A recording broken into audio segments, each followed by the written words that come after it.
Welcome to the Gaelan Trombley Show. You can find me on Facebook at Gaelan Trombley, on Instagram at Gaelan Trombley, and on YouTube at Gaelan Trombley.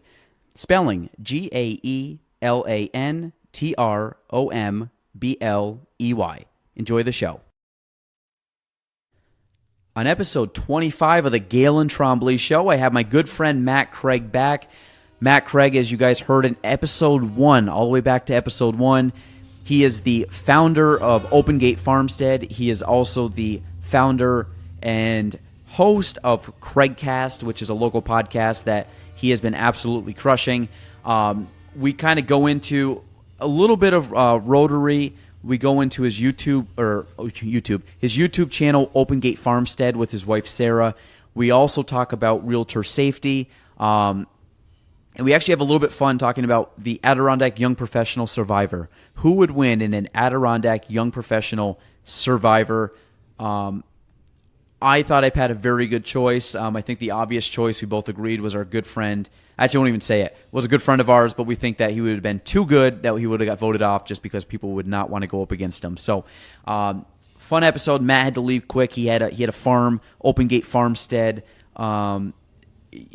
emergency come up that he had to run off to, but we wanted, again, like I said, we just kind of went in, had a little bit of fun, and got right down to some good conversation. So I hope you guys enjoy episode 25 of the Gaelan Trombley Show.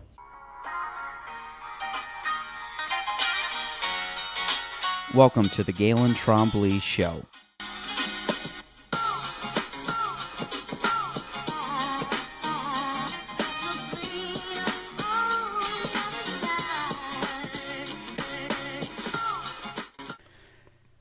Welcome to episode 25 of the Gaelan Trombley Show. We have our leadoff guest, Mr.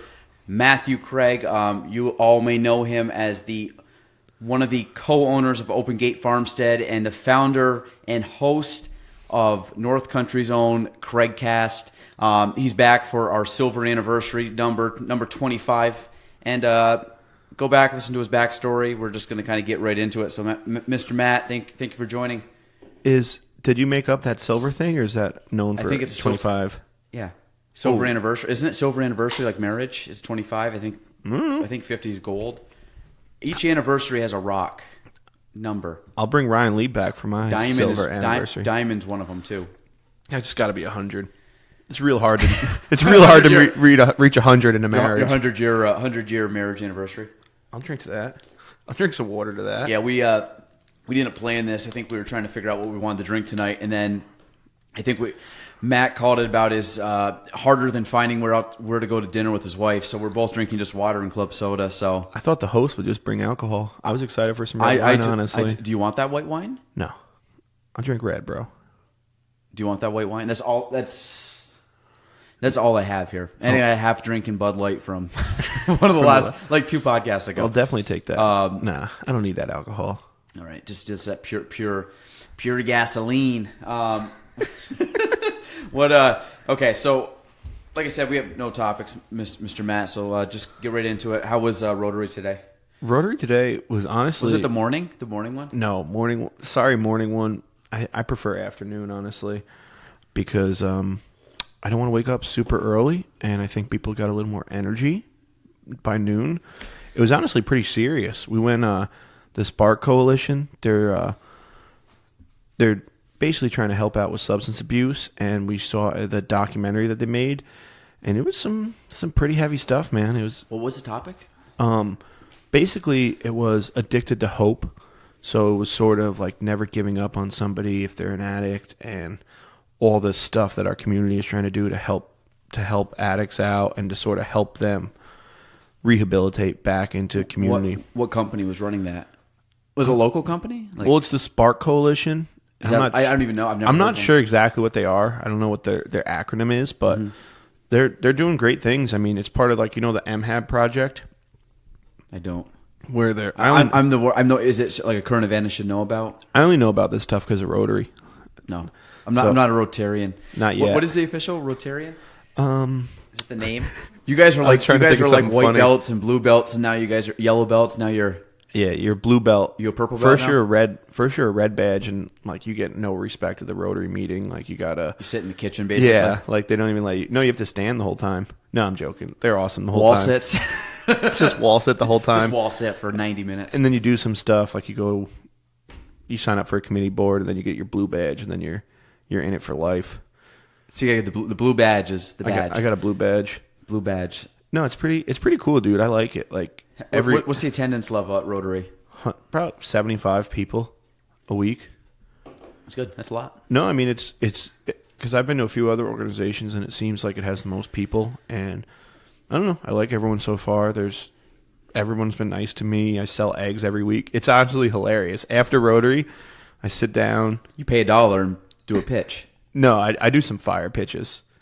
Like I had everyone do a pregnancy prayer for Shirley because she was at her boyfriend's to hope she gets pregnant. And Shirley the pig. Of course. I mean, I assume your listeners know who Shirley is.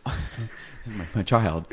And then I sit out after Rotary. I sit in the parking lot in Sarah's, an 08 Corolla, and I sit in the trunk, and I have a You pull Shirley out of the trunk. I have a big box that I just sell eggs out of.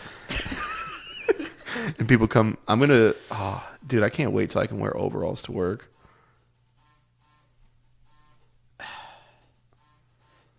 What? See, this is the problem with. Dude, don't you know about do you not know what do not disturb is? Yeah, but if I put it on air, so for people that can't see, airplane mode and do not disturb are different things. Dude. No, wait.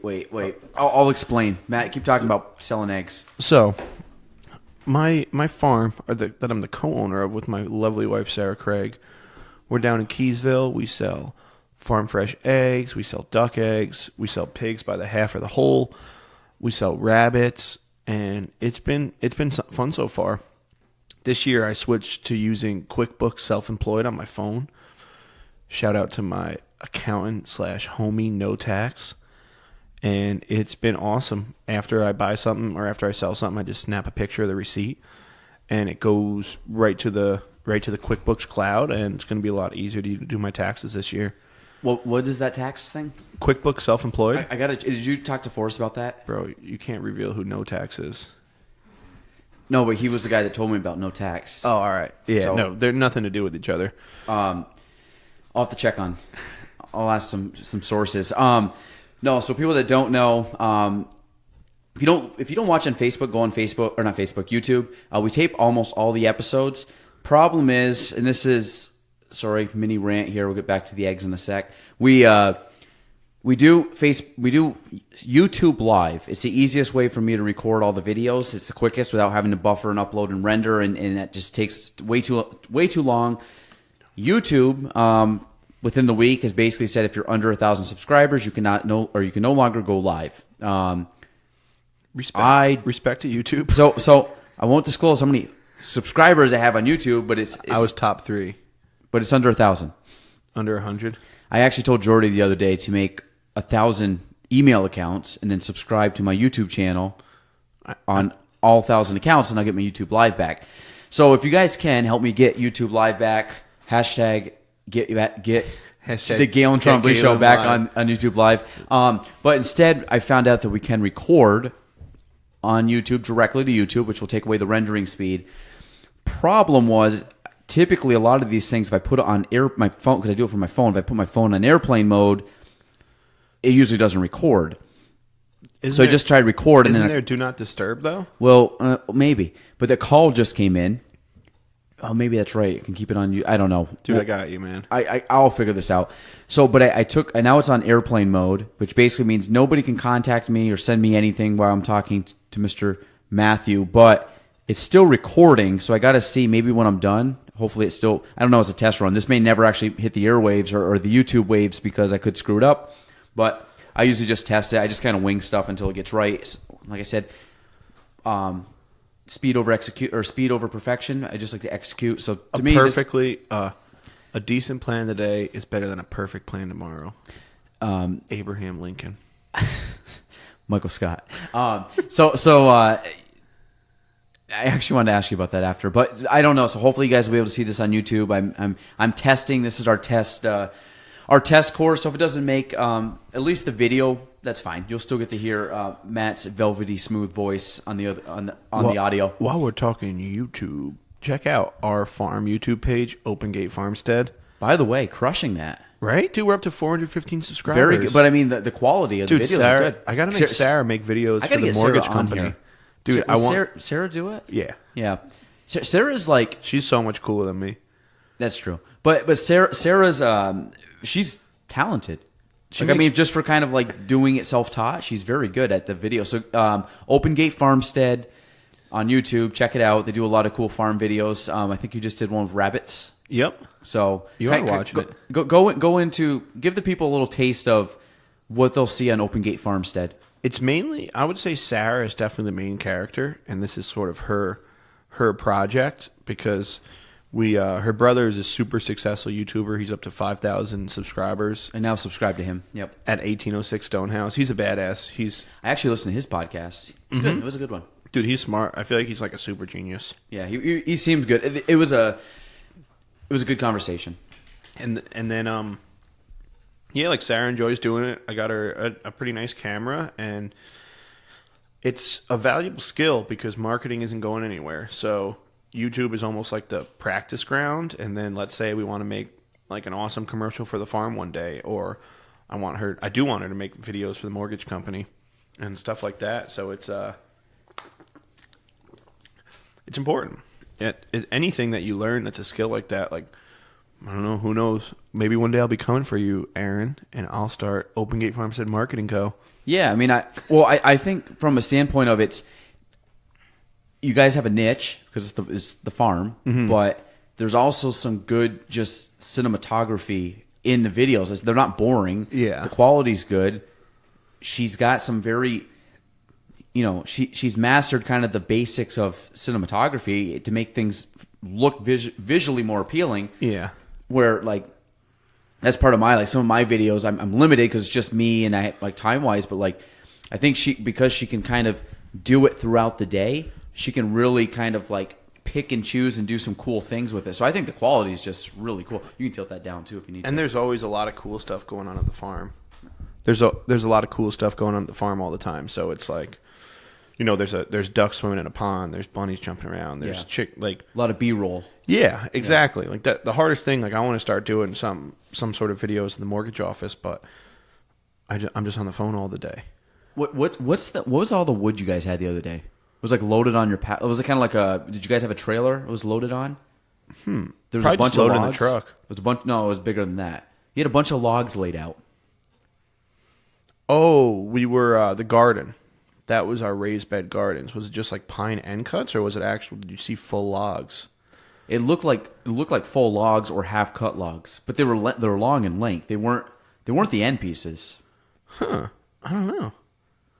I mean, unless I looked at the photo wrong. Maybe it's an older photo. No, you just posted it. It was like the photo was in the front of. It was either on a story or was on your Instagram. It was the size of. It said raised bed gardens, right? It might have looked like a pile of logs the way I took the video of it. Yes. And then the end of the video was Sarah. Maybe. I don't remember that part, but I think it looked like a bunch of logs stacked on each other. Yeah, it was probably the raised. It probably was an illusion. Maybe it is. I thought you guys were like logging the property. No, we already got that done. We did 9,000 board feet of lumber, and then Sarah, all on her own, made a ton of buildings out of it. So it's pretty cool. How many structures do you have on the grounds now? Because you've added at least one. We had the house, the original chicken coop. We added an 18 by 34 workshop. We added a 10 by 10 pig shelter in the back, and like a 16 by 12 goat barn. Don't you have kind of like a lean-to type thing? Yeah, the lean-to open lean-to. Yeah, that's for the pig. That's for Shirley. Shirley's still kicking? Dirty Cheryl. So how many piglets she popping out a year? We're hoping that she has a litter of 12 in the next month or so. How long is the pregnancy? 3 months, 3 weeks, and 3 days. Really? Exact? Yeah, it's pretty close. Yeah. And then you can have them. You can breed them up to 3 times a year. We only breed once a year because I don't want to deal with as many animals in the winter. Like once we have a barn, it'll be a little easier. But bringing out water, all that good stuff, and I don't know if I'd be able to sell like 25 pigs a year. Right now we're selling out, so it's working good. Have you ever seen pigs mate? Yes. What's that like?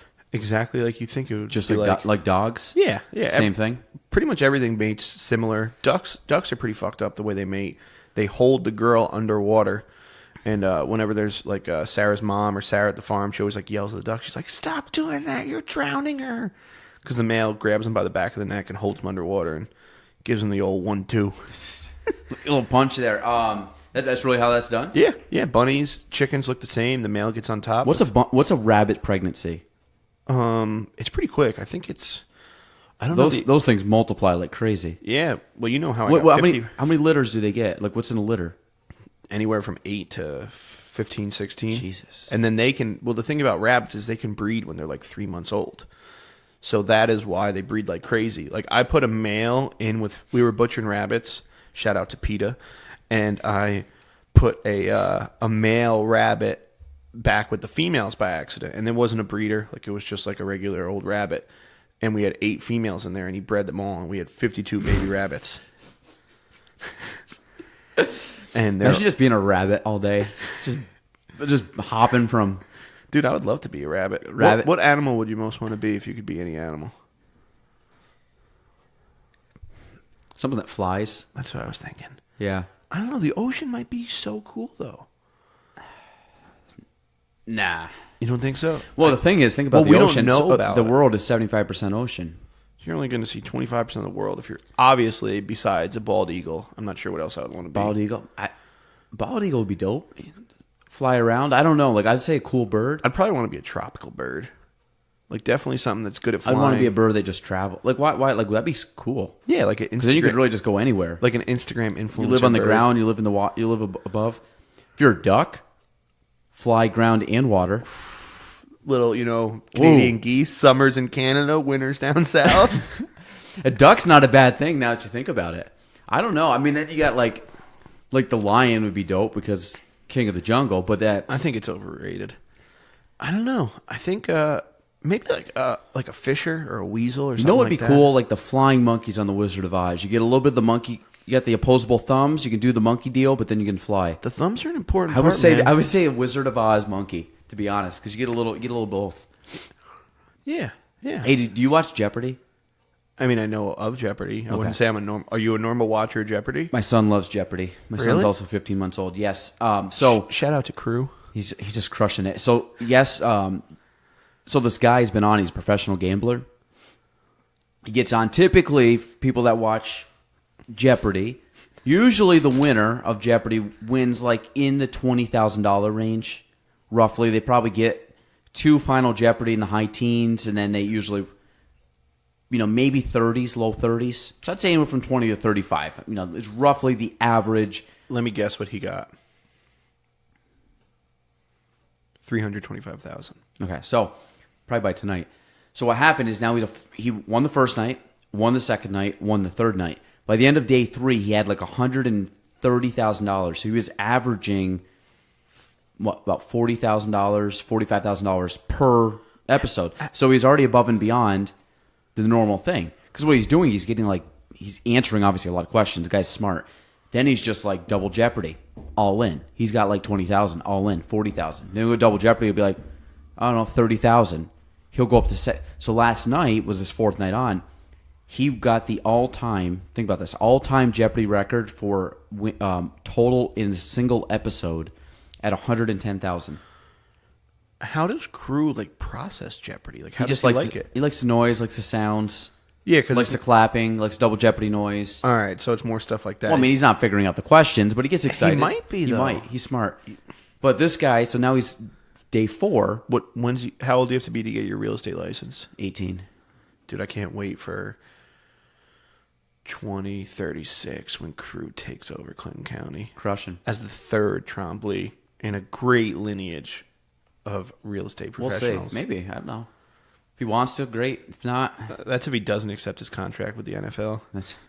He's got quite the arm. Like throwing, he throws pretty well. Just started walking, doing that whole deal. No, he's cool. Great. Is it weird or scary being a dad? Is it weird or scary? It's the best. There's no other experience. Yeah, there's no other. you can't describe it any other way.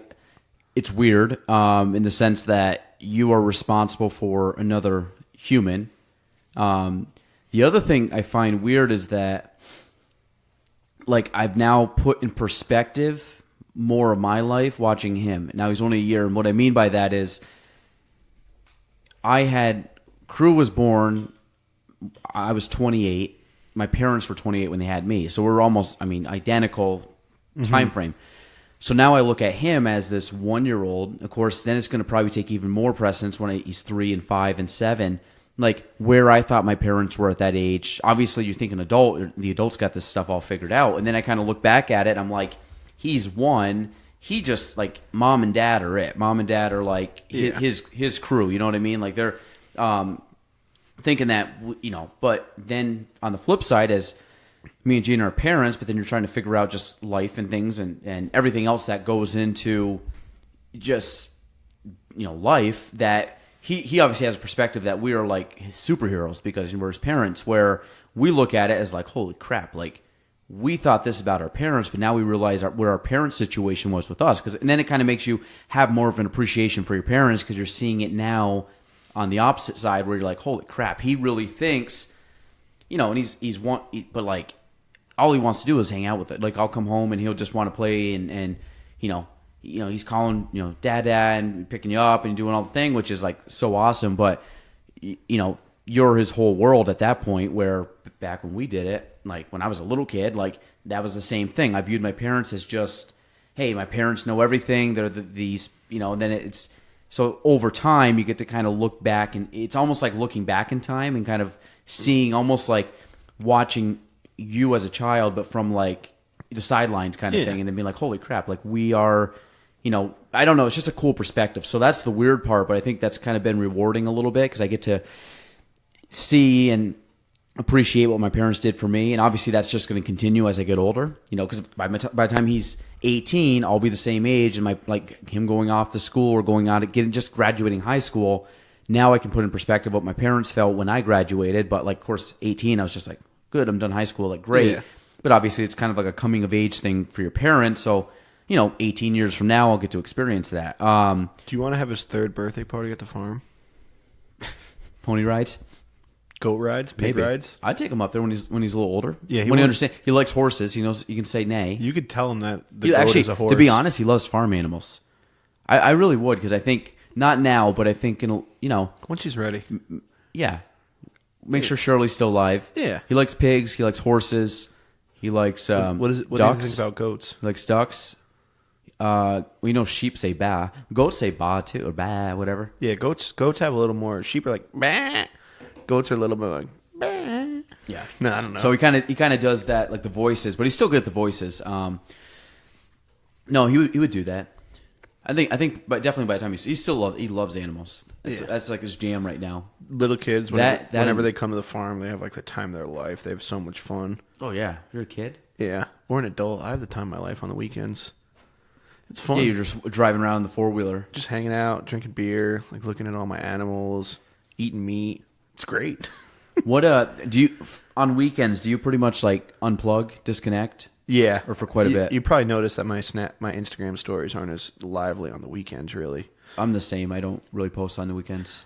I should, because that's when I do way more cool shit. But yeah, I don't like I'm definitely still addicted to my phone, but I've been trying to be better. Like when I get home, put it down. Don't be on it all the time, because there's no, you gotta enjoy life. Like I love doing Instagram stories to show everyone what I'm up to, but I feel like I don't want to make it like I'm trying to look through my life through a lens of Instagram. I still want to live. Like it's important for marketing. Like it's important for it to help me sell eggs. It's important when it comes to mortgages and that sort of stuff. But I don't want to become like obsessed with it, because I used to get home and then I'd just be on my phone all night. And now I just sort of try and hang out more. And from a phone perspective, like at night, I very rarely do anything on my phone that's not grabbed because of work related. You know what I mean? So if I like get home, have a few things going on, usually work related, I have to take care of them. Like, you know, like even after this, when I get home, I still have to call a couple people probably on the ride home. So I'm constantly, and like by the time I turn my phone back on, I'm sure I'm going to have 5 to 10 messages on my phone because it's, you know, a little bit after hours. And so I'm going to be responding back to that and taking care of emails and stuff till probably 11 o'clock tonight. And that's usually like a normal work week for me. But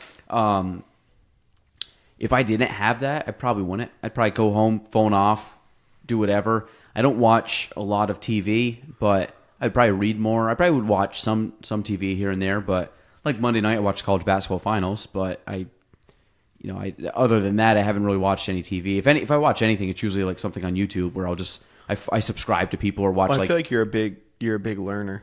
I feel like everything that you consume, you're trying to learn from it or gain something from it. Or even like watching like your videos. I'm not going to open up a farm, but like I actually watch it to watch Sarah's video techniques. As crazy as that sounds, like I actually kind of look at it because it's a little more reasonable than me watching a professional person. Yeah, well, we're total amateurs. We bought a camera maybe 6 months ago, and like we bought Wondershare Filmora. It's like $60 program, and like I love Mac, but I know I'm not going to buy another Mac just because they're so expensive. And you guys have a Mac now? Yeah, we both have old Sarah's. MacBooks. Yeah, like I got a MacBook. What year? 2010, 2011. Yeah, I think mine's a 13. Yeah. I've contemplated it more just for processing speed and then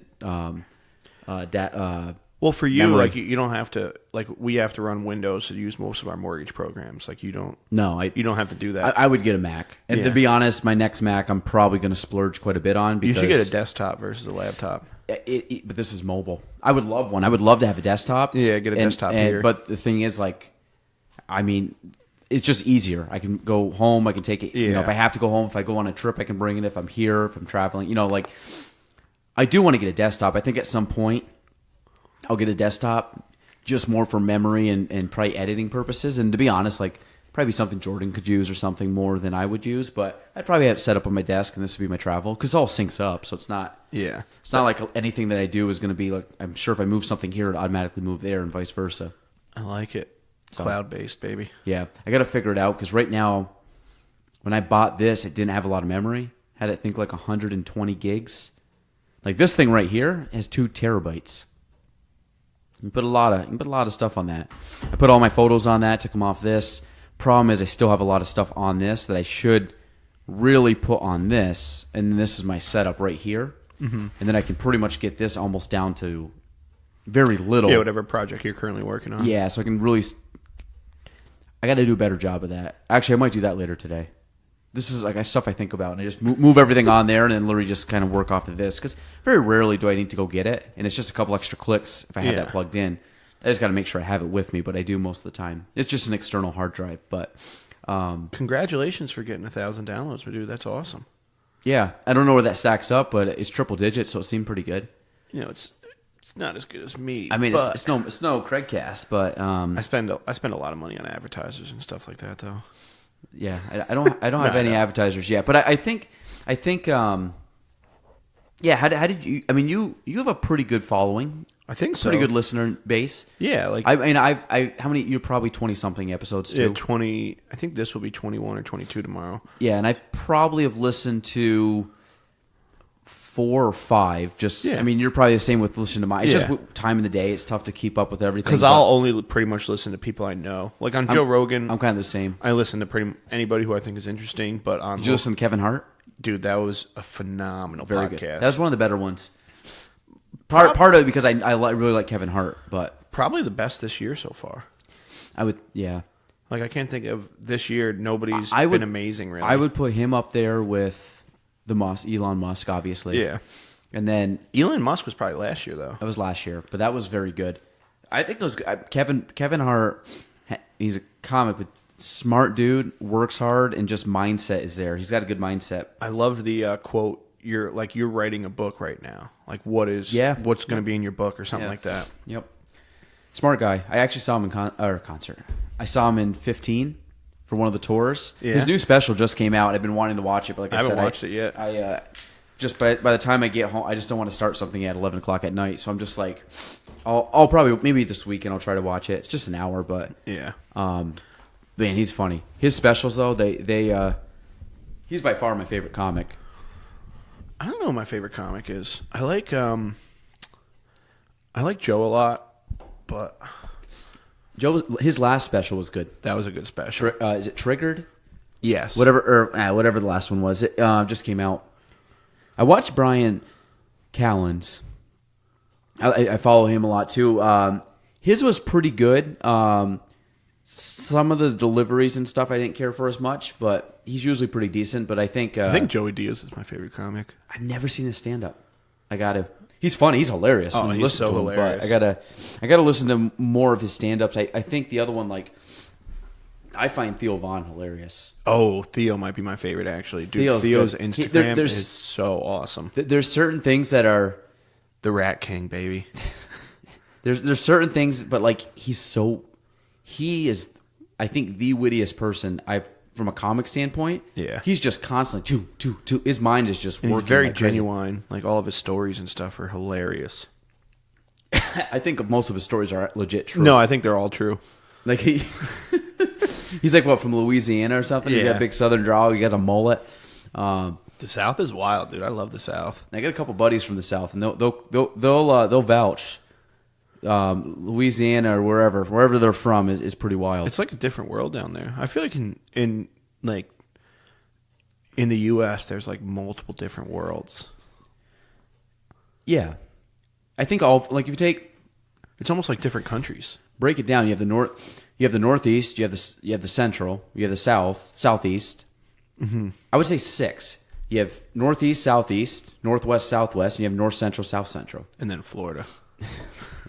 Then Puerto Rico. No, but I think it's true. Like we obviously act different than the South. Now Florida is different because it's more of a tourist, like, retirement.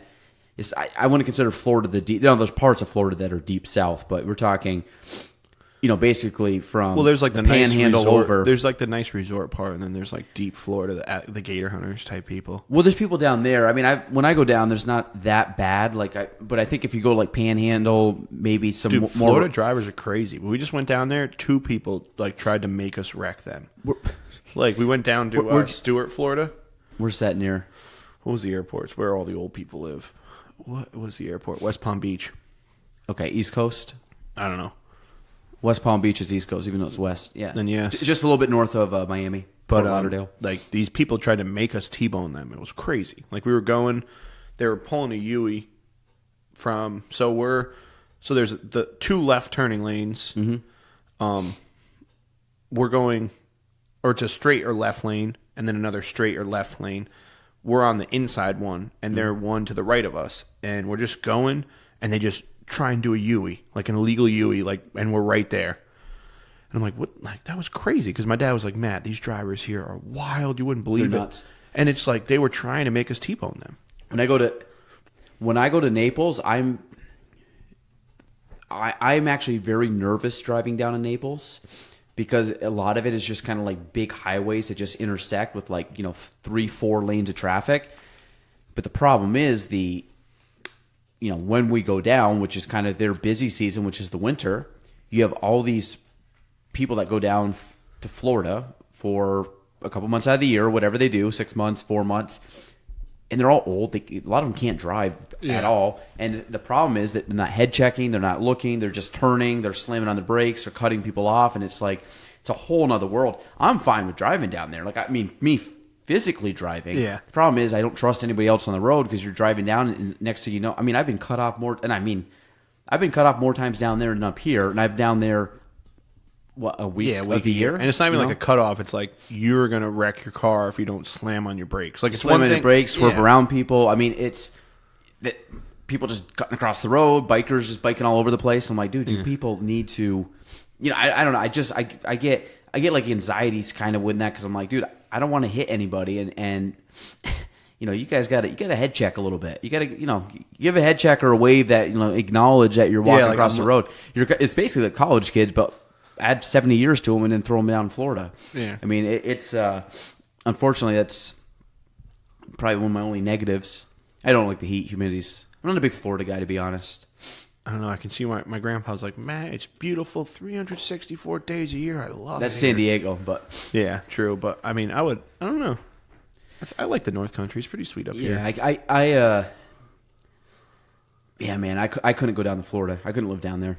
My sister does. I go down for a week in like February. Now I'm good. Like anything at like March, April. Like right now down in Florida. 2 years ago, we went down for a wedding down there. It was, it was fun, but the heat was miserable. Ooh, you look fat on camera.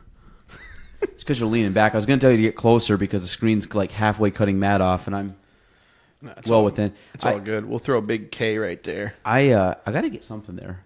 Yeah, I'm against the brick. Dude, even just put a hat there. Oh, dude, you see that? I'll show you what that is after. I should roll that up there. Is it a big Kavanaugh banner? It's huge. Yeah, it's dope. Dude, let me get one. Just drape this across this. You should. I might do that in the next one. I like the brick though. I think the brick adds like a little. But even just if you should just get a little, like just a little K, like just a little tin K right there. Maybe we'll see. We'll see. I'll talk to my interior designer, see if they can hook you up. Just kind of nail it in. There's a couple nails up there. I got this thing just up there for sale rider. I literally got bored one day. One of the agents dropped it off, and I just threw it up there. And I'm like, I'll just leave it there. Looks a little ratchet. It's got some rust marks on it, but it adds character. There's probably some land out in like Ellenberg or something. I don't know where that came from, but it's got a little what's rust. the scariest thing that's ever happened to you, being a real estate professional? Have you ever been put in like a scary spot where somebody freaked you out, or like? I feel like that just happens more to girls. I'll give you an example. Yeah, I'll talk about this. This is I think tomorrow's Agents Day. Are you going to the actual thing or just the? I might hang out with you. I only found out about it 3 weeks beforehand.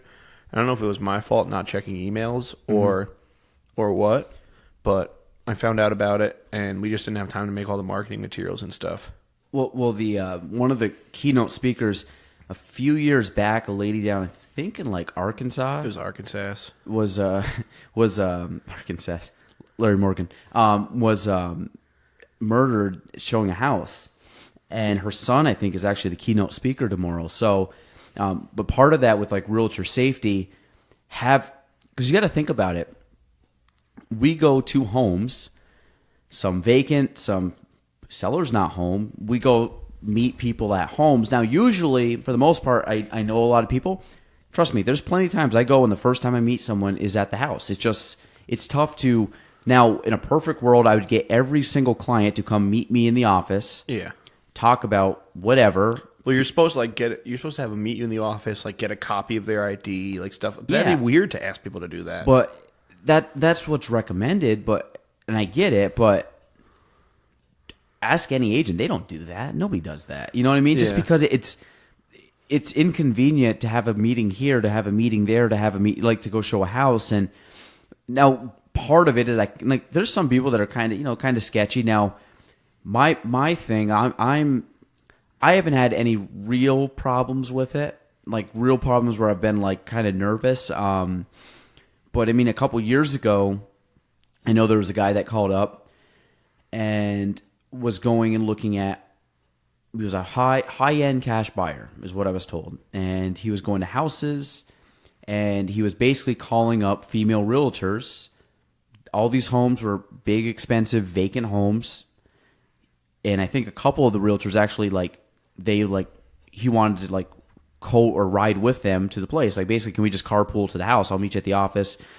Carpool up. Well, you got a guy that's going, around with female agents, younger female agents, and going to homes, he's saying he's a cash buyer, that high-end cash buyer. Like, to a realtor, that's like music to your ears. Like, oh my God, like, okay, great.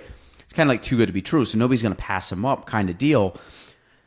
But then it was kind of weird, and I think word got out, and people had kind of started talking that this was kind of a weird coincidence. Like, we have a couple young ladies that are getting the real estate license. At least two of them have had kind of run-ins with like sketchy people, either on social media, texting, calling, messaging. So it's real out there. I mean, there's a level of obviously danger to our industry in that people don't think about it, but there is a real danger. Things happen. And problem is, and I've told some of the girls, I said, if you have a showing and you're uncomfortable, let me know. I will go to the showing with you. I will. I'm not going to send one of them out by themselves to somebody they haven't met, and in a remote area that in a vacant home. Like, nope. Like, I will go with you to the showing if you think at all that's uncomfortable. You don't know the person, because it happens. You got your social media. If somebody was looking through your social media and find you attractive, they're going to call you and want to, potentially do, some not so good things. So like that's a real concern. And I think they're going to talk about that tomorrow. And I know we've done through the board, they've done like self-defense classes for people, but unfortunately it's the world we live in, and there's crazy people out there, and I wish that wasn't the case, but it's something we have to kind of work with. And I've, part of, like I said, some, younger female agents, that's something that it's a real concern that, I don't take lightly. That's something that we've talked about, and that could happen, and things that will continue to happen. But I haven't had any real, I guess, scary incidents. I've had some freaky ones where you're kind of at a house and someone will walk in and you're like, it could be the seller, it could be someone running back to grab something. I've been in homes before where like people have done a drive-by and like walked into the home and been like, hey, can we see the home? And it's like, well, I'm with clients. Like, that's happened probably, a handful of times. I don't know. I mean, that's pretty much it. I'm sure, like I said, you could pull some female agents that have been doing this for a while. I'm sure they've had more sketchy situations with like some guys and stuff like that. I mean, the only time I've ever felt like, I guess sexually harassed at a kind of thing is usually from like older women, but you kind of, I kind of look at it. They got some spunk left in them, I guess. So we let that go. But like I said, if you're, there is a concern. There is a real unfortunate kind of risk issue out there with that. But yeah, it makes sense, because even when I'm in the office alone, because I can't see the door, like when I hear the door open, I'm like, who is that? I'm kind of the same here. Who's that going to be? Mm-hmm. Yeah, man, there's a lot of creeps out there. It's a crazy world we live in. Yeah, that's been something that's I don't know. It's stuff you hope never happens, but it's stuff you still got to plan for, unfortunately, because it's kind of like anything, just being ready for things like that with safety. It sucks. I mean, it's a real thing, but I like it. Well, on a lighter note, tomorrow, first round of the Masters. Basically, people like the college basketball, the first couple days of college basketball. I like it. I like college basketball. I get way more excited opening round of the Masters. I may or may not be streaming the Masters tomorrow at Agents Day, all 6 hours. So, I like that. Just if you want to sit near me,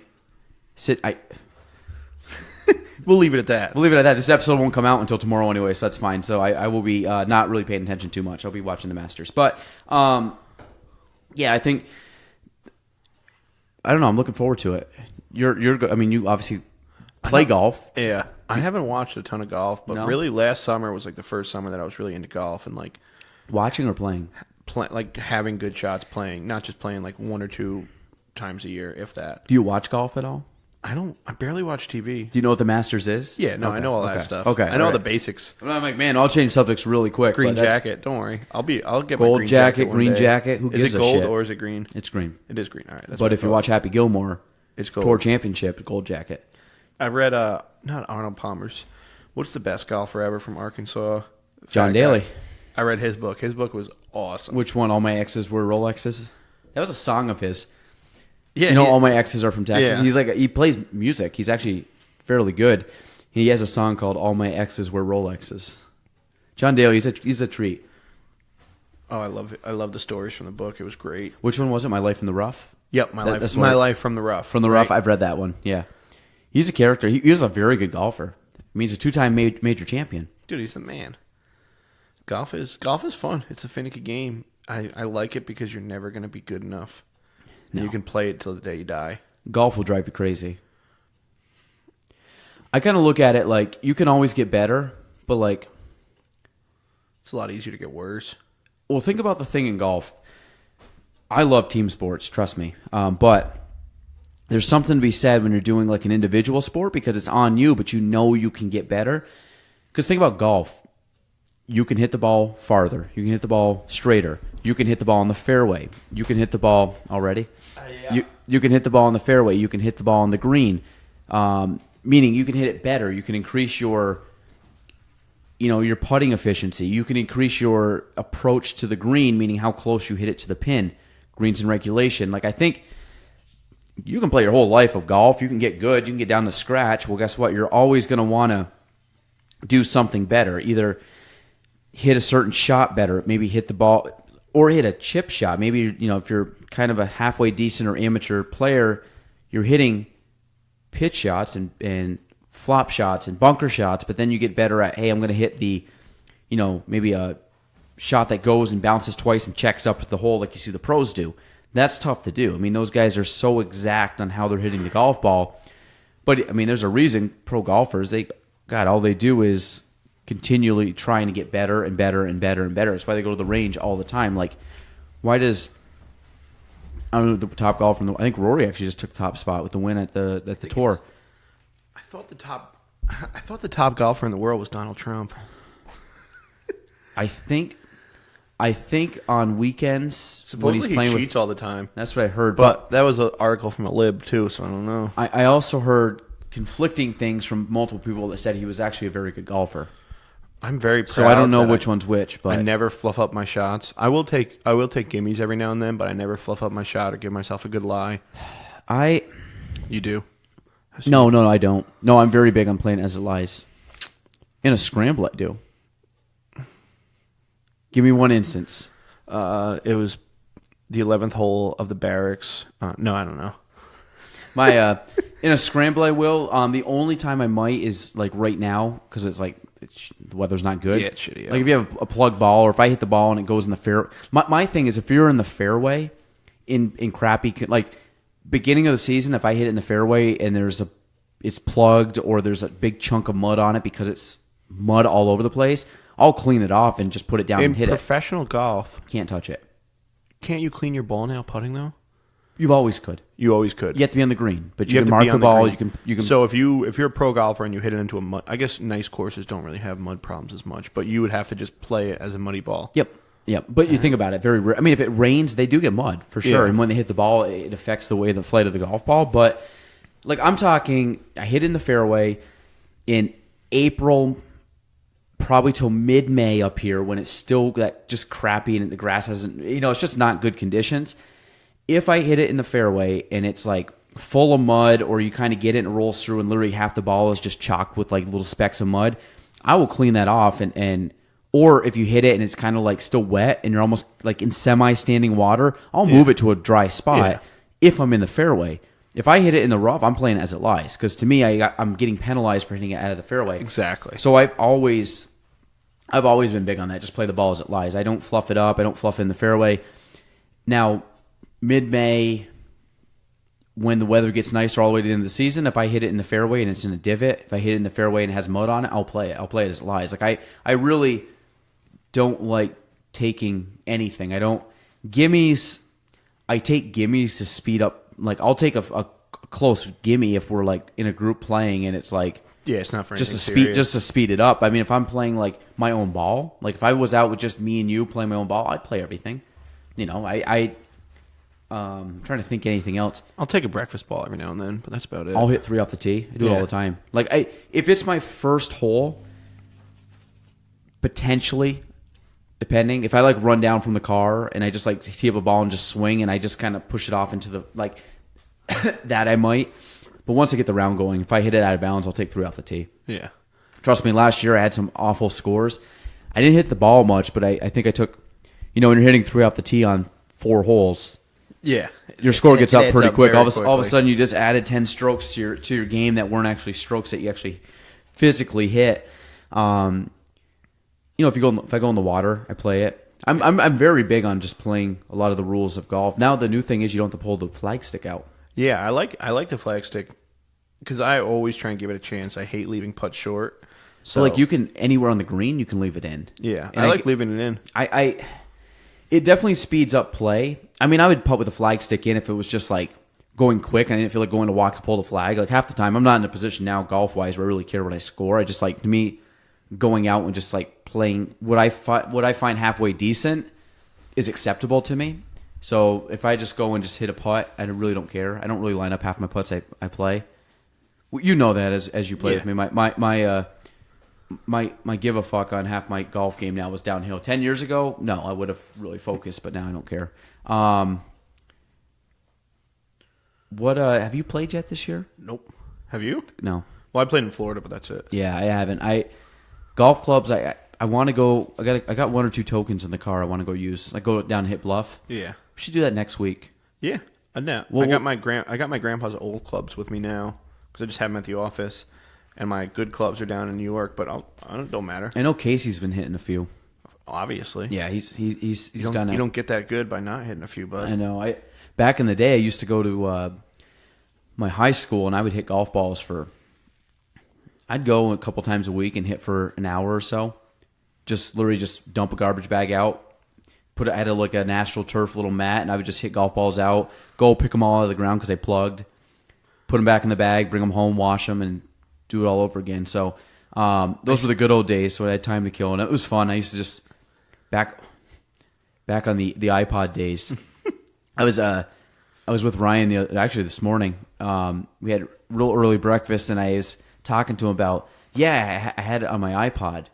I have all their songs on my iPod, and I'm like, I meant my phone. Like I think we're still from the generation where we're like, iPod. I just found an iPod the other day, actually. Did you? One of the smaller squares where it had the little circle wheel.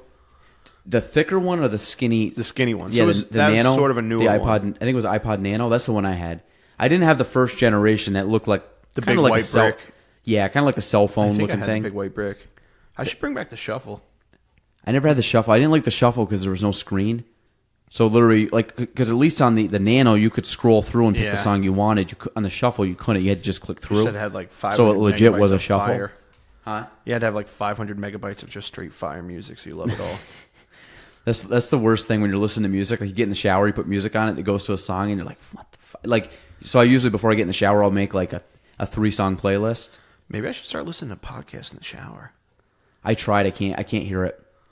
Do you have water speakers, or do you just play it out of your phone? I have to. My problem is if I shower, it's early in the morning and Gina's still sleeping, so I don't put any music on. Like if it's like on the weekend or something and nobody's like we're around, but nobody's a crazy midday shower. You're like, yeah, I'm just doing it. I'm gonna blast. Yeah, or like tunes. it's like if I like happen to go to the gym like on a Saturday morning and I take like a mid-morning shower kind of deal, I'll put music on, but it's more music because I can't hear podcasts over the water.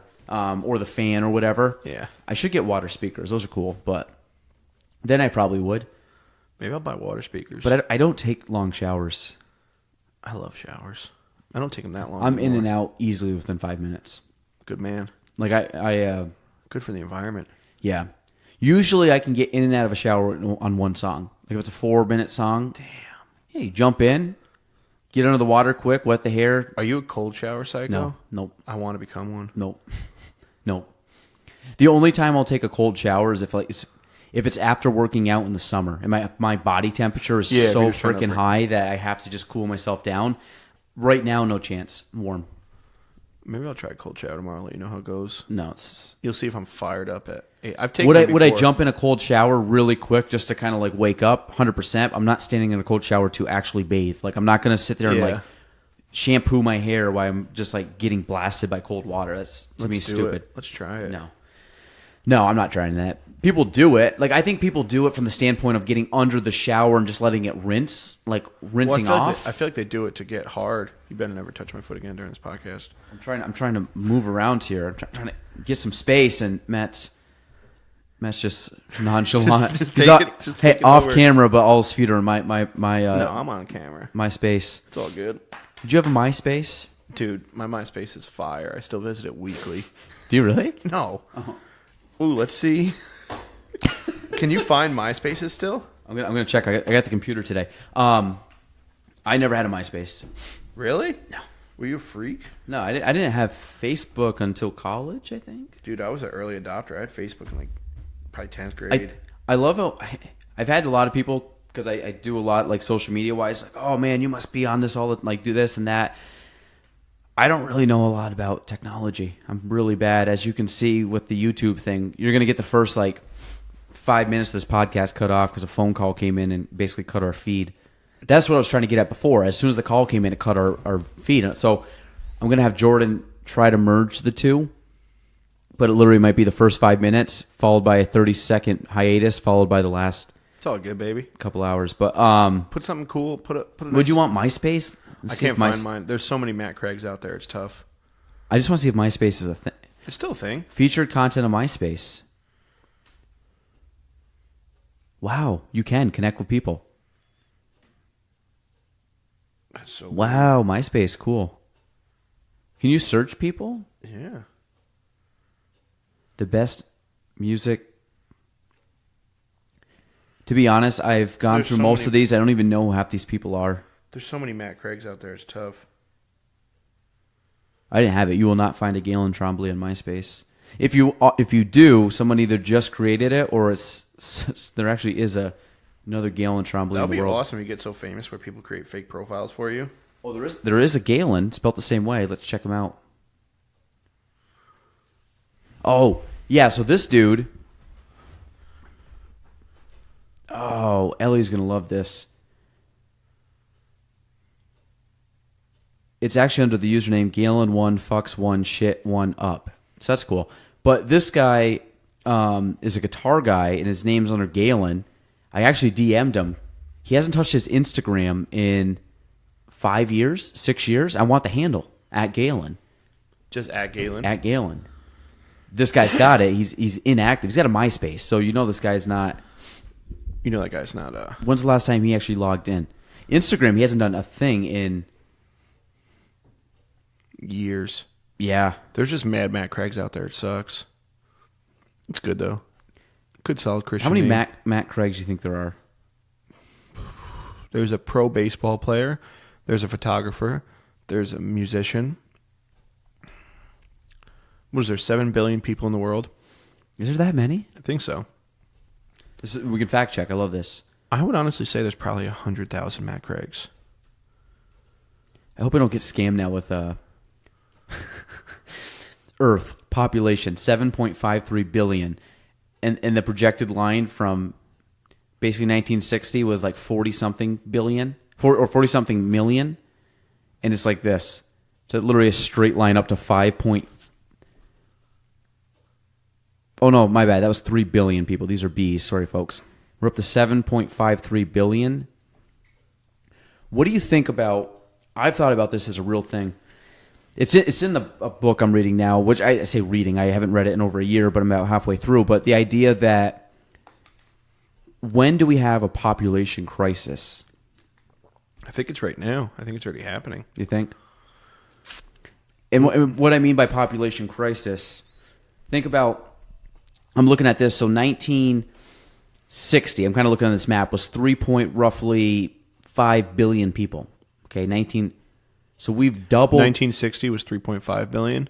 Based off of this thing, I don't know if it's totally true. I trust it. But, okay, they're saying there's 7.7 billion people in the world. So if you think about that, since 1960, at 3.5 billion people, we've over doubled that just in the last... We'll probably hit 10 billion by 60 years. 2040. But think about in 60 years, we've doubled the population. How long before... It took years and years and years and hundreds of years to get up to that level. Now it's just like, it's compounding. Yeah. So what's happening basically is you have compounding. Now you have 7.53 billion people. That means that many more people can now create more people. And it's just going to keep going It's like up. rabbits.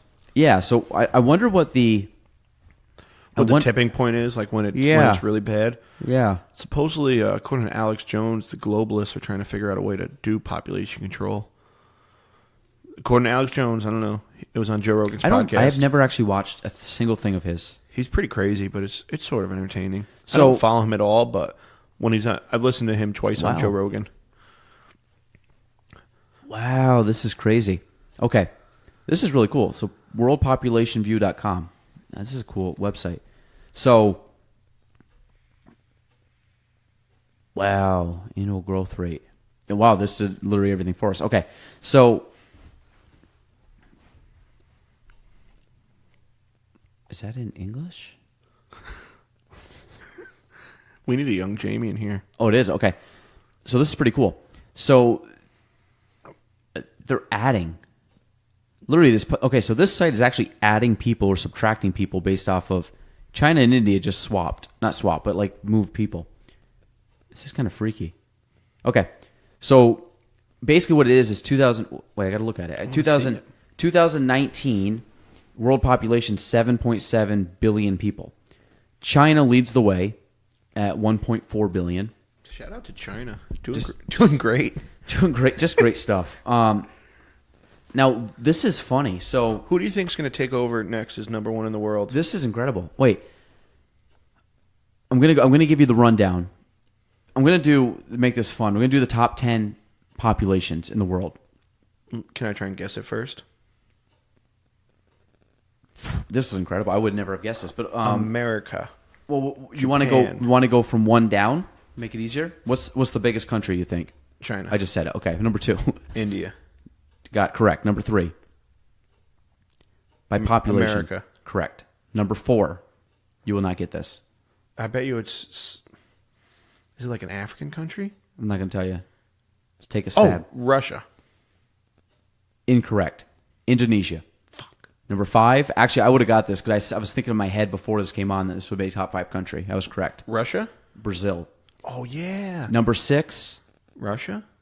Pakistan. Really? Number 7. Russia. Nigeria.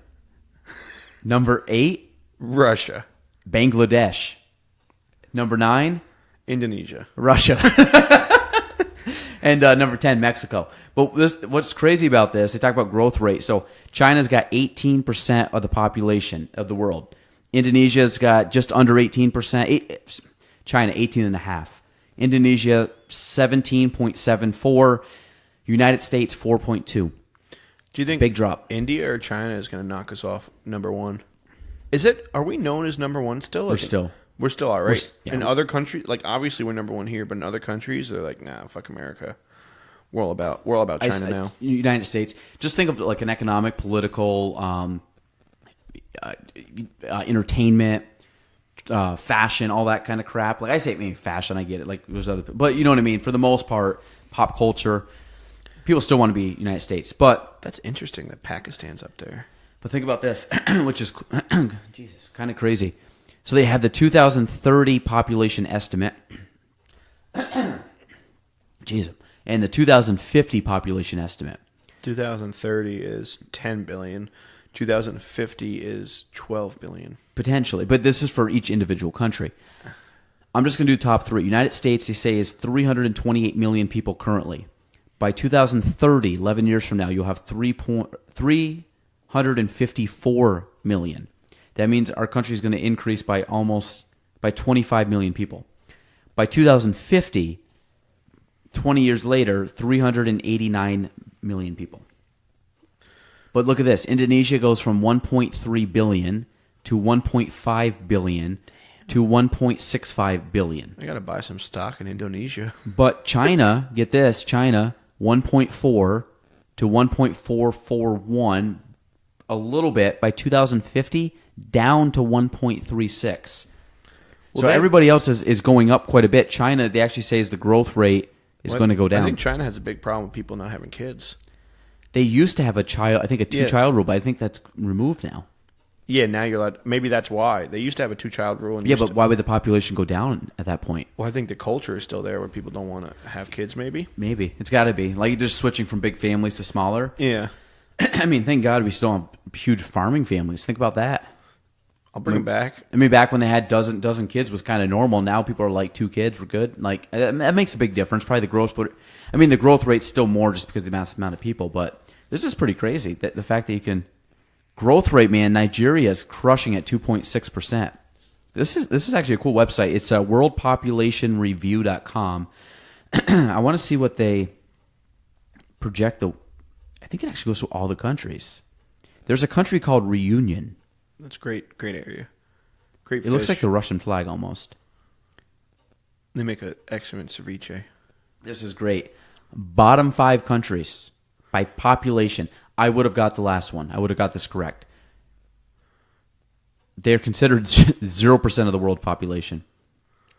I don't even know where to guess. I would guess a small island nation. What's the one? Madagascar? 1, 2, 3, 4, 5, 6, 7, 8, 9, 10. We're going to do the bottom 10. 1, 2, 3, 4, 5, 6, 7, 8, 9, 10. And I'm going to go by population. And I don't even think this gets into the... No, this is actually legit people. Anguilla. Good call. Anguilla, 15,000 people. That's an island, right? Less than the city of Plattsburgh. Wallace and Futana. Great place. 11,600. Tuvalu, 11,300. Nauru, 11,260. Very close. I mean, they're off by a couple hundred. Saint Pierre and Minguilon. Looks like it's the same flag as France. Used to summer there. 6.3 thousand. Damn, they got 6,300. I'll do that. Montserrat, 5,200. The Falkland Islands. Got a little Falkland Islands. Islands. Let's go vacation in the Falkland Islands. 2.9 people. 2,900. Oh, I was like just 2.9 people. 2,900 people. One third of the guys. One of the guys lost a leg, so we're only 2.9. New NIUE. Great area. 1,600. Takalau, 1,300.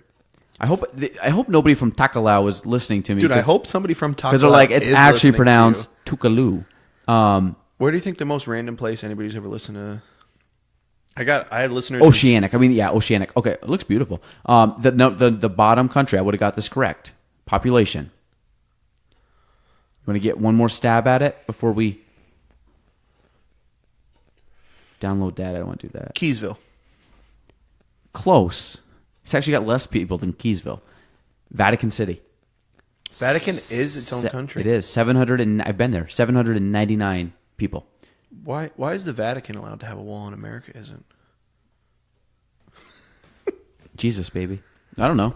Shout out to Jesus. Shout out to Bible names. 230 countries. What's actually kind of funny, if anybody watched Survivor, a lot of these countries are places that they went for Survivor. At the very bottom. Turks and Caicos. Survivor's a great show. St. Kitts. Bermuda. We should do a Plattsburgh Survivor and just go out to that Valcour? island. Yeah. That island. Do you want to do that? No, I don't. Will we spend an afternoon? Let's just go to me and you, Valcour, for a weekend and see if we can make it. I did a few years back with a buddy of mine and his family. We had a good time. Kind of did like a whole like weekend kind of thing. I want to do that with Sarah's Oh parents. man, I actually got really hungover. We were drinking private stock rum. Rum will get you, bud. Rum will get Next you. morning, the Mr. Hangover came knocking. So I would maybe a little camp out. I think Travis is getting a sweet boat this year. So part of my Is he job, have a boat? Yeah, Part of my job is going on the boat. Yeah, part of my job is going to be showing people in the real estate community a good time. So would let's do a who would win at an 80 KYP Survivor? Me. You think so? No, actually, Ryan Lee. You think question. so? He's Boy Scout. Yeah. Yeah, but you got to think about will you get voted off? It's a team, right? No, would people vote me off early? This is tough. Who would vote Ryan Lee off? That guy's he's a great man. The thing is you don't want to go against good people. That's the problem. That's what I'm saying with Survivor. It's not always the best, most likable person. It's the best, most likable person who doesn't seem like a threat. It'd be you. People, I mean, are we talking about like games? Like no, I mean, I games? feel like you're definitely way more athletic than me, but I feel like you're not threatening. Would people vote me out because people would like me? No, I think people would keep you in because like, hey, he's mad smart. He's very fast. I would be great. Wouldn't that be a threat though? It's tough. Because I follow a lot of survival things, and I'm always like looking at how to make little traps and do all crazy stuff like that. I'm a bit of a prepper. A doomsday prepper? Yeah. I you know who I think would win? It would be like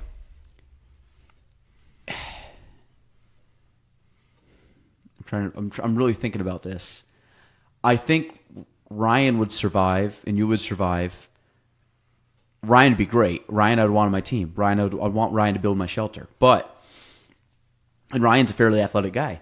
The problem is Ryan would, I think, just be a threat. People would just want to get Ryan out because they know you get to final tribal council.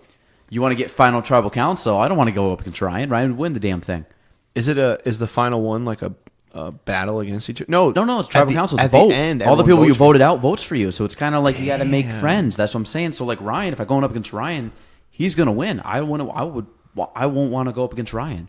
We should do ADKYP survival. So Survivor. who would actually win is the question. Could be a dark horse. You never know. I think like a Lauren Richter. Unassuming, smart. We kind of like hide under. Yeah, like she'd kind be of like, "Oh, I brought you guys some fish back," and she'd not be make nice, a big hide deal under out of it. And then you'd be like, we don't want to vote for Lauren. Like she's Been doing great. She's been pulling her weight. yeah, like we like her. She She's recruited good. us some people. She's good. She's not gonna like wow you in all the tribal events, but she's gonna outsmart you, and then she's gonna win all the damn ones at the end, like the tribal council where you can't vote her out. Mm-hmm. Then you're gonna go against her and lose. I think Lauren should be a good one. That's a good. I'm out. I still think it'd be me personally. I think I'd last long, but I think I'd be out. yeah, you I definitely. think I'd be really good at a real Survivor, 80KYP. I think I'd get voted out. What do you mean by real Survivor? Like Survivor Man type thing? No, or like you Survivor, mean the Survivor, show? like the show. I think it'd be okay. I want to do one I'd of those make wilderness survival shows. I would need coffee. That's a problem. Yeah. I'll make you coffee. I'll make you coffee at Valcor. I would go with I think Lauren would be a good choice for that. Unassuming, quiet. She would kind of hide under the radar, and then before you know it, she sneaks up like a cobra. Slit your throat while you're sleeping. I think so. So just Just kidding, Laura. I don't think you so slit anybody's throat. So Lauren, if we're ever on a desert island doing Survivor together, I'm voting you out first. I can see you. I know what's happening. No, that'd be cool. I used to watch a lot of Survivor. Actually, it was one of my favorites. I love mindless shows like that because whenever I watch TV, it's like end of the day, like my brain's totally shut off. I just want to watch like an Alaska show or Survivor, something where you don't really need to pay attention. I bet you don't watch Game of Thrones because you're a fucking weirdo. I don't. The problem is, do you watch it? Of course, dude. So Game of Thrones, we ended up. I got to season 7, which is the final season. It's going on season 8. I watched one episode of season 7. That was over a year ago. I'm just out. Like I like it. I just don't. I don't know. It's a lot of overhead. It's a lot of time. Well, that's my thing is committing. Like right now, I probably only have to watch a handful of shows to kind of get back into it or to finally catch up. But to be honest, I don't think I have it in me. I will at some point. The good thing about Game of Thrones, you can't binge it because they put it out once a week. Well, most shows are like that. Well, I mean, no, yeah, but if you go on like a Netflix thing No, I nowadays, know. like, man, they're like, bam, here's 20 episodes or 10 episodes or whatever. Nothing's worse than finding a great show and then you watch the first season in one night and then that's it. Like if it's like 8 30-minute episodes, you're like, this show is amazing. Oh And yeah, it's it's like just a pilot over. season. Mm-hmm. That was like Breaking Bad. It was like a 5 or 6 episode thing, and then Breaking Bad season 2. Breaking Bad took me 3.5 years to get through because I watched the first and second season. I never really watched it. I think Phenomenal. I watched a little. But I watched the first and second season, got real bored of it on the second season because it was kind of slow. It was decent, but it was just like, I'm good. I'm not getting jacked up to watch it. Season 3, 4, 5, strap in. Yeah. It gets wild. And I think I did watch it all actually because I remember thinking about watching Better Call Saul after. I was like, started Better Call Saul, which I was told was good too. I'm the chronic. I watched 3 episodes. I'm out. Like I like it. I just don't have time to watch it. And then next thing you know, Game of Thrones have been on season 7 for a year and a half. Yeah. Like You're smart. You're driven. Got to sell houses. Houses aren't going to sell themselves, baby. no, my thing is if I'm not doing work or working on the company stuff, I'm hanging out with family. You know what I mean? So Crew time. that's it. So at night I usually just hang out with him. So yeah. So I can't wait to have him come to the farm. dude, he's great. I'm gonna He's have so Gina fun. do some workout stuff at the farm. I feel like she could like just pick up big ass trees for me and stuff like that. Yeah, she could. She's strong. Sarah's jacked too. I really want Sarah to go to a CrossFit class to compare herself to see how jacked she is. I think she could. You know what would be cool? I've been on a kick on this because I watched I watched the documentary. Now I'm like, Free Solo. I've already mentioned it on the podcast. The guy that climbs. I actually bought a book on it. You'd be a good rock climber. No, you're not lanky enough. No, I'd be bad. I'd be horrible. You know what I actually did? You know though? who would be a good rock climber? Ryan Lee. I think so. He's heavy though. Not in a bad way. He's just a big dude. Like I feel like you want to be like 6'4" and lanky. Yeah, but maybe he would. I'm going to ask Ryan if he's a rock climber.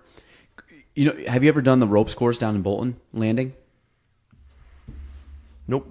Okay, so it's basically this big. It's awesome, big jungle gym. There's like 5 or 6 courses. The last one actually is very challenging. I was able to get through that whole thing.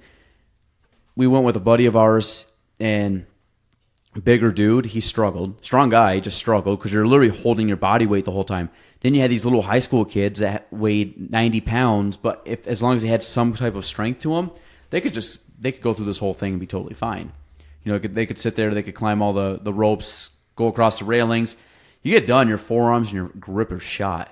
Especially when you're at the very end and you're at the hardest part. Like that's actually really fun. So if anybody can go do that, I think, I don't know, exit 23, 24 at Bolton. It's a lot of fun. Like great summer activity to go do, and it's right off the exit. I did that a couple years ago, but man, it was fun. It was a good day. I don't go down there too often, but to the Lake George area. How far are you from the city where you grew up? 45 minutes. I'm going down is it this weekend? When's Easter? Next weekend. Going down to watch the Yankees play a couple games. A little road trip with some buddies. I got a goat emergency. I think I got to go. Do you really? Yeah. What did the goat do? I think that one of the goats has bloat. I don't know what that means. Do you really? Yeah.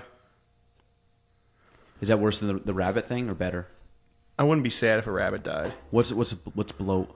We had I'll let you go. What's bloat? They eat a ton and their stomach gets too full, and they have 4 stomachs, so it doesn't whatchamacallit. It doesn't, like, one stomach expands too much and then it can't move on to the next stomach. Like bloating? Yeah, like too much pressure and like their organs shut down. So what do you got to do? Got to go home and help Sarah out with it. Got to get bloat medicine from Tractor Supply Co. and then baking soda. Oh, so you've done this before? Yeah. All right. Well, we could end there. Yeah. Yeah, that's fine. No, we're good. We're good. We're Emergency like calls. Hour and a half in, right? A little less. A little less. It might be the shortest podcast we've ever done. That's okay. It's okay. It's a repeat. It's a repeat. It's an emergency. It's all right. Sorry for messing up your sober episode. For the goats. Sorry. Sober episode. Is this sober April?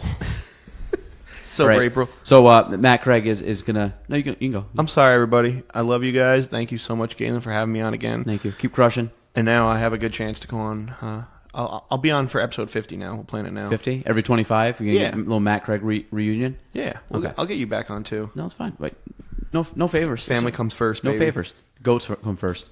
Shit, that sucks. That's it. That's all right. So Matt Craig, this is our first ever walkout, but that's okay. That's okay. See you, pal. Take care of the bloat. I'm gonna land this plane. So. All right, bring him home. Okay. Sorry, buddy. No, you're good. You're good. You do the thing. Matt Craig is, and he's gone. All right. So instead of talking for multiple hours on this, folks, by myself, this is actually kind of weird. I've never done a solo podcast. I usually do it when Matt runs to the bathroom and I have to fill in about 1 minute to 2 minutes of just dead space. Did that for a couple guests, but we won't go on. I don't think you guys want to just hear me and my thoughts.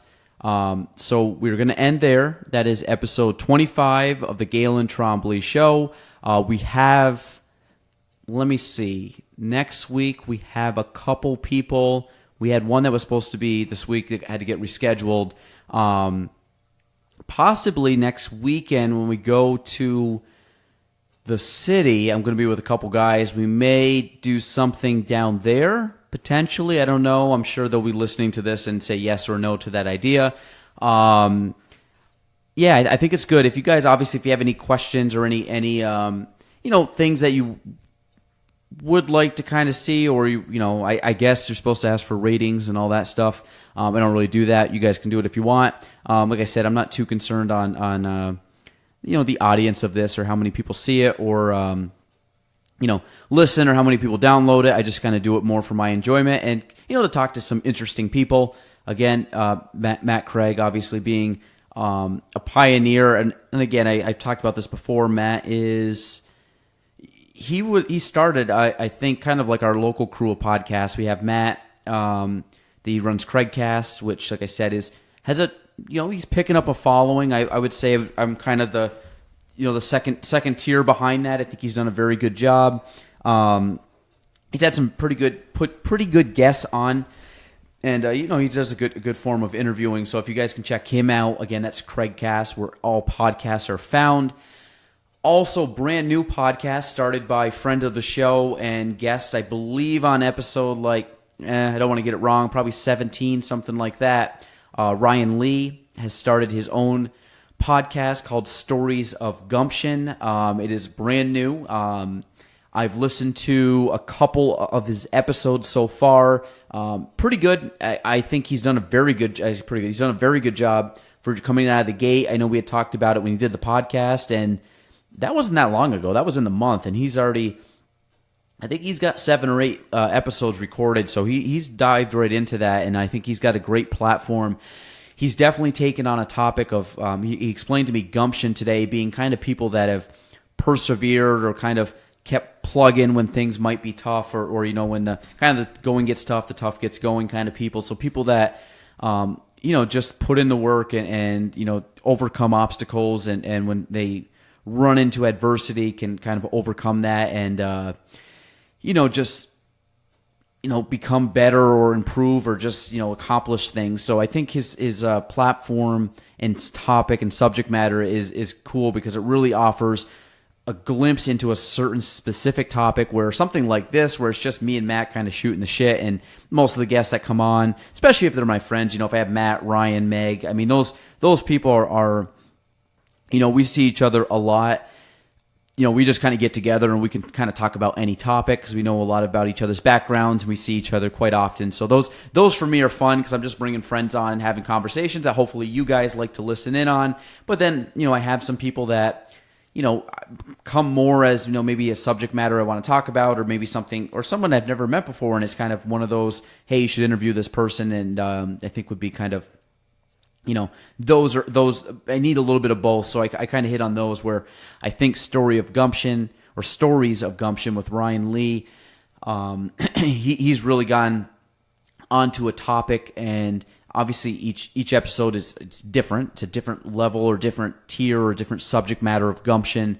But I think he's got a really cool thing going on there, and I think he's going to be very successful. If anybody listens or knows Ryan, he's a very smart, intelligent, and all-around good dude, local guy, and I think he's very well-spoken. I think he's got a good interview style, and like I said, extremely intelligent, so I think he's got a lot to offer. So if you guys like those forms of podcasts locally, like I said, myself, that's obviously this show, but Craig Cass, and Stories of Gumption with Ryan Lee. I do know there's some other podcasts out there locally. I'm not huge into the local podcast scene yet. I know Matt knows a few more than me, but we've had Ryan Gwinup on the show of Slop Dog Radio. Like I said, look him up on Instagram. He's got a channel there. You can certainly follow him. I know there's a few other podcasts out there. Matthew Waite has a show. I think it's called Why Wait Innovate, and he's been doing it I probably have the times wrong, maybe a year and a half or so, but I know he's done quite a few episodes and has had a lot of local individuals on, so that's one to check out. And I think Trashberg is another one, which I've heard about. I haven't really listened to them, but I know they got a pretty good following. So I know Matt's big on trying to promote local podcasts, and I kind of want to do the same. So if you guys can, I'm big on supporting kind of our local community. Our slogan is hashtag local matters for our company, but these local platforms and these local podcasts that people, I think it's all good. It's like I said, I really like when people can collaborate and they're putting out this platform, which has become more popular. But today's day and age, I think it's cool to strip away all the noise and all the craziness of day-to-day life and just bring it back to simple conversations.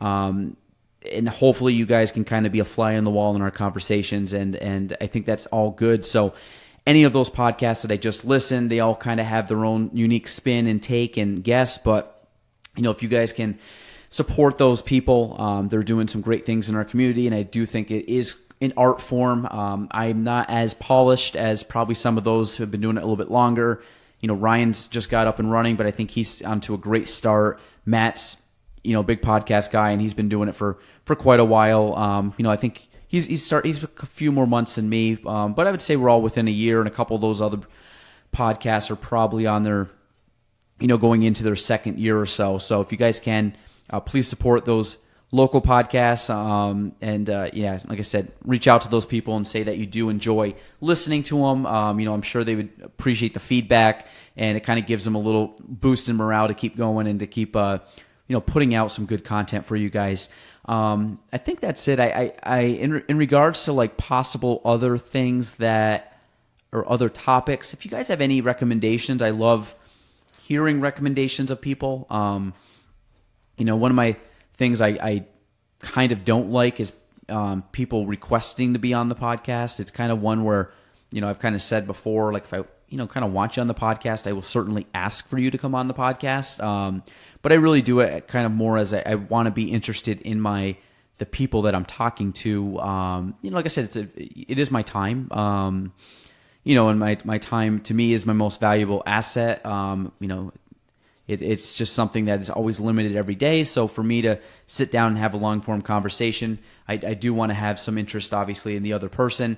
But if you guys do have recommendations, I do want to hear that. So I don't really have it. Go to my Instagram at Gaelan Trombley and check it out. And just, like I said, shoot me a message and just say, hey, listen, this person's interesting. I would love to have you interview them, love to have you talk to them.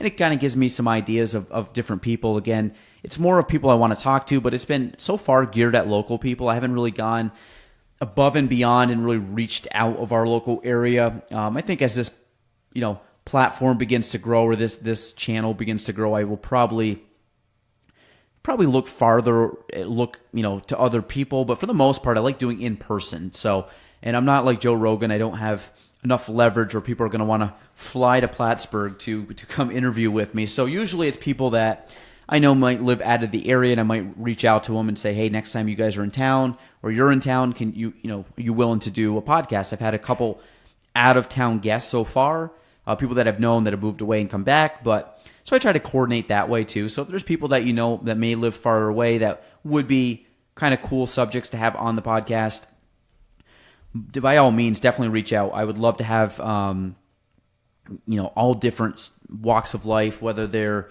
in business, in arts, in music, in sports, in whatever. I just like talking to interesting people that I think would be fun to kind of go down some rabbit holes and talk about some stuff. And obviously in these kind of podcasts with good friends of mine, we just kind of talk about nonsense. So, so any recommendations, let me know.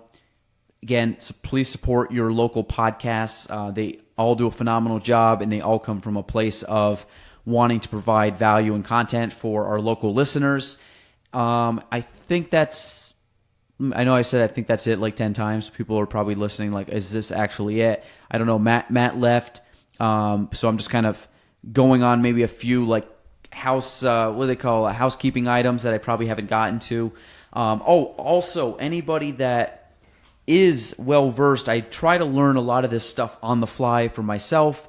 If somebody can help me in regards to improving the video quality or the audio quality of the not live stream, but the video streams on YouTube, that'd be greatly appreciated. I'm trying to figure that out myself, but if you have some background and you are willing to lend or donate your services, I would be greatly appreciate it. I'm trying to make the visual experience on YouTube as good as the audio experience. Audio is number one, 100% number one. I will focus on the audio. I will not take away from the actual audio for video, but if we can get the video up and running and make it a little cleaner and better to listen to. I know there's some, if you listen to it on YouTube, sometimes the quality is not very great in regards to being able to listen to and hear and everything else. It's a little distant. I do have a shotgun mic that's pointed at the table, but it's probably a solid 5 feet, 6 feet from our table. So how much it actually picks up is not anywhere near how well these mics pick up. So I want to try to be able to hack that a little bit to make that a better sound experience for everybody.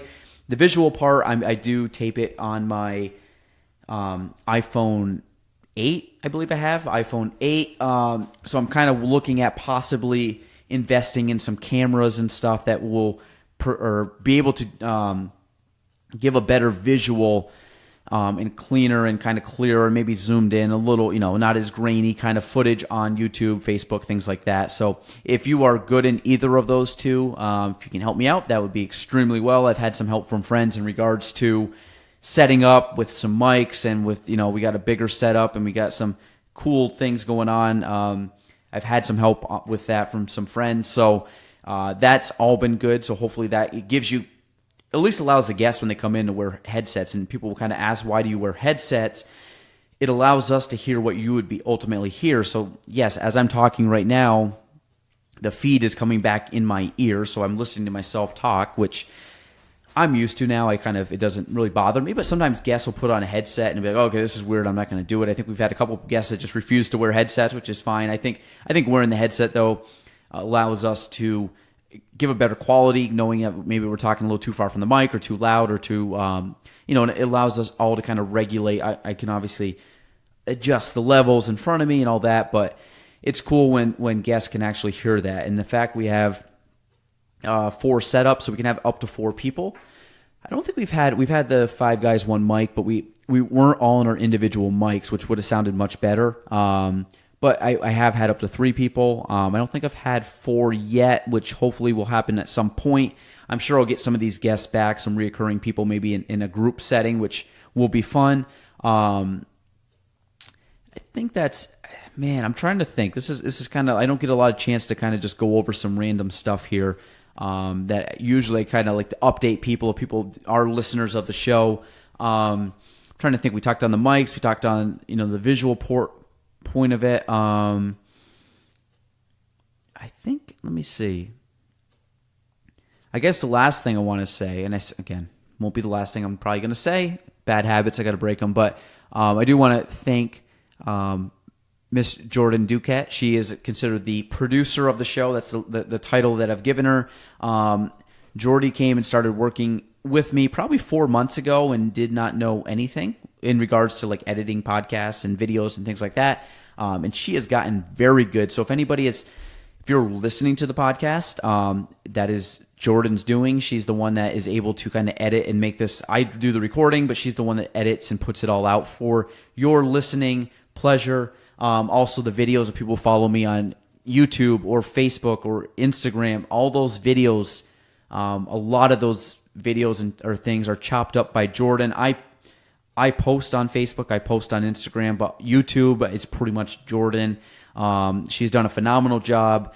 So, I obviously can't thank her enough. I think as I grow and we grow this company and business and I take on kind of, an expanded role as to what I've been doing probably the last 8 years or so, people, man, are the key. If you get a good group of people, a team of people that are just go-getters and are quick to implement and just all around fun people to be around, man, you can make a powerhouse team, company, whatever.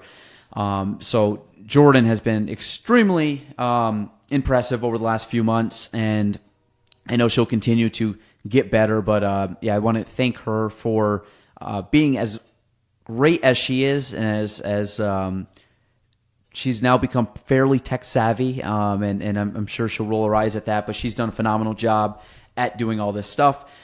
And let me see, anything else? That is it. I promise that is it. That's the last thing. We will sign off there. I want to thank Matt Craig for coming back on for episode 25. He will certainly be back on in the future.